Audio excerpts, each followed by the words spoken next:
অর্থাৎ যদি কোনো উপশ্রেণী থাকে যারা এই তফসিলি জাতি উপজাতির মধ্যেও পিছিয়ে পড়া, তাদেরকে বাড়তি সুবিধা দেওয়ার জন্য সংরক্ষণ দিতে পারবে সংশ্লিষ্ট সরকার।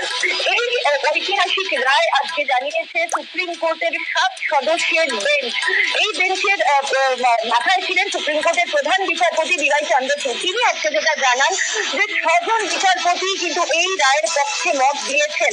2004 সালে বিচারপতি ইলি চিন্নিয়া তিনি একটি রায় দিচ্ছিলেন যে উপশ্রেণী হিসেবে তপশিলি জাতি উপজাতির মধ্যে আর কোনো উপশ্রেণীকে ভাগ করা যাবে না, কিন্তু সেই রায় আজকে খারিজ করে দিয়ে নতুন রায় বলবৎ করা হলো সুপ্রিম কোর্টের 7 সদস্যের বেঞ্চের নির্দেশে। সেই নির্দেশ হচ্ছে যে সরকার চাইলে উপশ্রেণীতে ভাগ করতে পারে তপশিলি জাতি উপজাতিকেও। এর ফলে যে সমস্ত তপশিলি জাতি উপজাতির মধ্যে যে সমস্ত পিছিয়ে পড়া শ্রেণী রয়েছে বা উপশ্রেণী রয়েছে, সেই সমস্ত উপশ্রেণীদেরকেও বাড়তি সুবিধা দিতে পারবে সরকার এবং সেক্ষেত্রে তাদের জন্য সংরক্ষণ দিতে পারবে। কিন্তু এক্ষেত্রে সুপ্রিম কোর্ট আরো একটি বিষয় বলে দিয়েছে যে কখনোই এই উপশ্রেণীদের সংরক্ষণ 100% হতে পারবে না, অর্থাৎ তপশিলি জাতি উপজাতিদের জন্য যত সংরক্ষণ রয়েছে তার পুরো অংশটা কোনো একটি নির্দিষ্ট উপশ্রেণীকে দিয়ে দিতে পারবে না সরকার, কিন্তু উপশ্রেণীদের মধ্যে বাড়তি সুবিধা দেওয়ার জন্য এই তপশিলি জাতি উপজাতিদের মধ্যে উপশ্রেণীদের সংরক্ষণটা দিতে পারবে।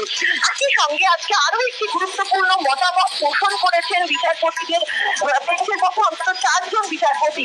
তারা বলছেন যে তপশিলি জাতি উপজাতির মধ্যে যারা ক্রিমি লেয়ার রয়েছেন, অর্থাৎ যারা আর্থিকভাবে সচ্ছল, তাদেরকে সংরক্ষণের আওতা থেকে বের করে আনা হোক। তার কারণ তারা সংরক্ষণ পাওয়ার জন্য যে ক্রাইটেরিয়া রয়েছে সেই ক্রাইটেরিয়া ফুলফিল করলে তারা আর্থিকভাবে অনেকটাই সচ্ছল, বা তারা সেই তপশিলি জাতি উপজাতির মধ্যে যারা ক্রিমি লেয়ার তারা আর্থিকভাবে সচ্ছল, মানে তাদেরকে সংরক্ষণের আওতা থেকে বের করে আনা উচিত বলে 4 জন বিচারপতি মত পোষণ করেছেন। নিধি, এই যে যারা আর্থিকভাবে সচ্ছল সেটা নির্ধারণ করার কি কিছু বিশেষ প্রক্রিয়া রয়েছে?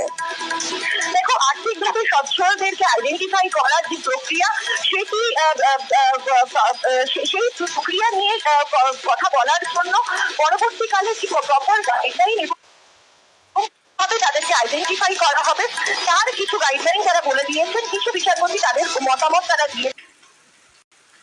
তিনি একটি রায় দিচ্ছিলেন যে উপশ্রেণী হিসেবে তপশিলি জাতি উপজাতির মধ্যে আর কোনো উপশ্রেণীকে ভাগ করা যাবে না, কিন্তু সেই রায় আজকে খারিজ করে দিয়ে নতুন রায় বলবৎ করা হলো সুপ্রিম কোর্টের 7 সদস্যের বেঞ্চের নির্দেশে।